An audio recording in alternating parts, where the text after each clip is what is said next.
अगर आप मैनिफेस्टेशन के कंप्लीट प्रोसेस को समझना चाहते हैं तो अभी सब्सक्राइब करें अमित कुमार पॉडकास्ट को। जब हम बात करते हैं स्पिरिचुअलिटी की, तो स्पिरिचुअलिटी को लोग ना क्योंकि मैं जो आपने भी संस्कार के बारे में बताया, मैं उसको बहुत अच्छे से कनेक्ट कर पाया। जैसे मॉडर्न नेम जो आपने बताया, बिलीफ सिस्टम, हमारा जो बिलीफ सिस्टम है, और वो विद द टाइम वो हम बिल्ड करते रहते हैं उसको अपने सुविधा अनुसार या अपने एक्सपीरियंसेस के थ्रू।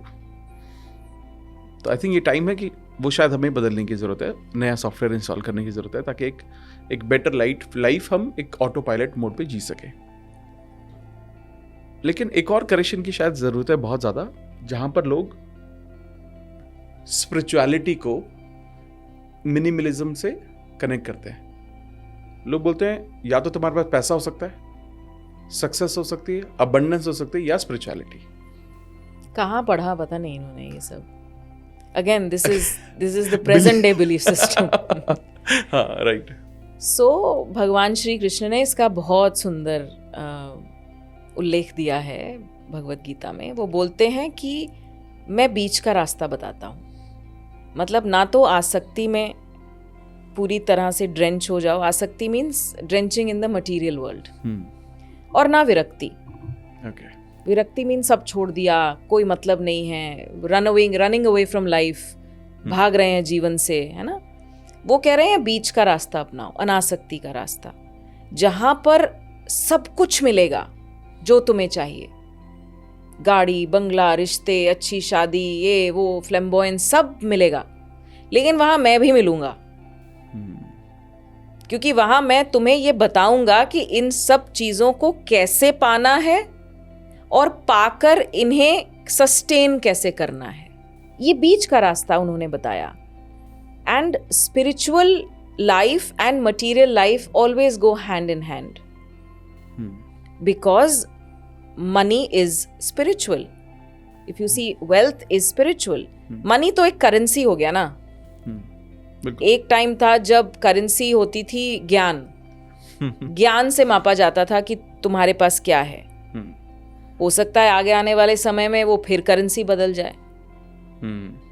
आज की करेंसी पैसा है, तो हम सब चीजों को पैसे से तोलते हैं, करेक्ट। तो आई फील दैट कहीं ना कहीं हमें ये समझ जाना चाहिए कि ये दोनों चीजें साथ साथ चलती हैं, पैरेलल हैं, and one feeds the other. पैसा आ गया तो पैसे का स्पिरिचुअल यूज करोगे नहीं तो पैसा टिकेगा नहीं। स्पिरिचुअलिटी आ गई तो आपको पैसा कमाने के ऐसे ऐसे रास्ते आ गए, यानी कि it just comes to you. And here I am talking of the real wealth. I am not saying, क्योंकि आजकल लोग सोचेंगे कि हर जगह तो स्कैम ही हो रहे हैं। स्पिरिचुअलिटी भी अपने आप में एक स्कैम हो गया है ना। People can have their own point of view, वो भी गलत है। आप सोचो, अर्थशास्त्र कितना बड़ा शास्त्र है। It is about politics and economics. It is about how wealthy a king can be and how wealthy his people, his kingdom can be. It's very simple. वो बीच में हमारी जो लॉजिक्स और जो आधी इंफॉर्मेशन और जो अजीब से बीच में कुतर्क होते हैं ना, वो आ जाते हैं ना, तब गड़बड़ हो जाती है। स्पिरिचुअलिटी टेल्स यू कि ये सोर्स जो है ये अनलिमिटेड है, you have an access to the source. लेकिन स्पिरिचुअलिटी आपको इतना वाइज बना देती है कि आपको उतना ही लेना है जितनी आपको जरूरत है।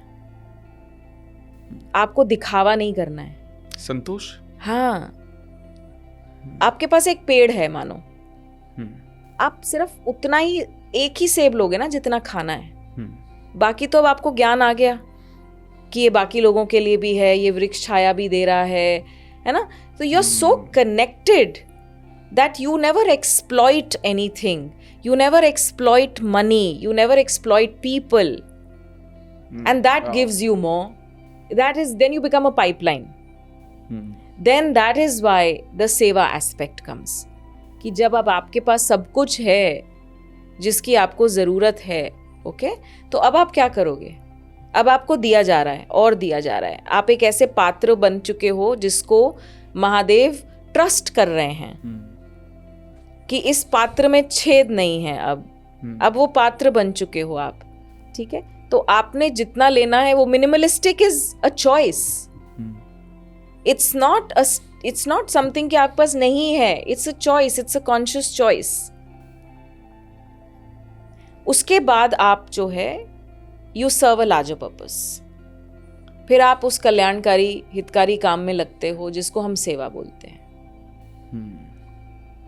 ये ना एक एक्सपीरियंस करने की चीज है, ये सिर्फ मेरे बोलने से मत मानो, ये एक एक्सपीरियंस करने की चीज है कि वाकई ही स्पिरिचुअल पाथ पे, and I have like testimonies where people can say that yes, abundance in their life has started coming only after they have fully started surrendering to this spiritual life. And look at any successful person. आपने एक I think podcast पहले जब हम बात कर रहे थे एक बहुत प्यारी बात बोली थी कि कुछ जो स्पिरिचुअलिटी, वो स्पिरिचुअलिटी को फॉलो करते हैं शायद इसलिए सक्सेसफुल है। So it's not that a successful person is spiritual.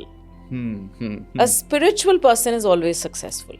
Correct. क्योंकि आपको ये लगता है कि अरे ये ना अब सक्सेसफुल हो गया है इसीलिए ये सब बातें कर रहा है भगवान की और लॉज की और ये सब, है ना, ऐसे सोचते हैं हम।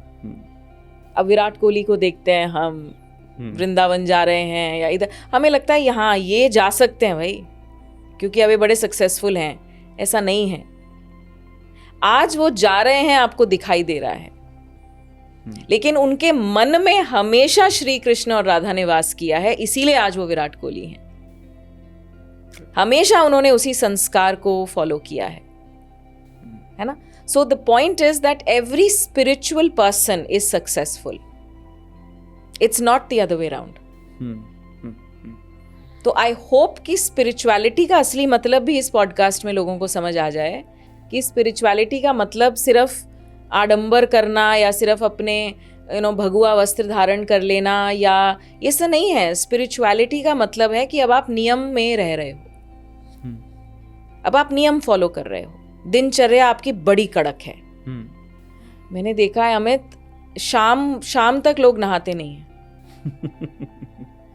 पढ़े हैं तो पढ़े ही हैं। अब बैठ के आप अफर्मेशंस लिख रहे हो, कहां से लॉ काम करेगा? क्योंकि आध्यात्म में अवस्था की बात होती है, आपकी अवस्था बड़ी इंपॉर्टेंट है कि आप कब उठे, नहाए समय से, है ना, ये अवस्थाएं होती हैं। तो अगर आप बेड पे हो, पसरे हुए हो, है ना, और शाम हो गई, आप नहाए नहीं, खाया नहीं कुछ अभी तक, और फिर आप बोल रहे हो कि मैंने तो किताबें, मतलब कितनी सारी बुक्स भर गई मेरी ग्रैटिट्यूड जर्नल लिख लिख और मेरे जीवन में कुछ नहीं हो रहा है। कुछ नहीं हो सकता आपके जीवन में। So this is essentially what is before the law of attraction and what is after the law of attraction. अगर आपको पॉडकास्ट की ये क्लिप बहुत अच्छी लगी तो आप यहाँ से इसके कंप्लीट पॉडकास्ट को भी देख सकते हैं। इसके साथ साथ आप अपना सपोर्ट बनाए रखें, चैनल को सब्सक्राइब जरूर कर दें। Thank you so much.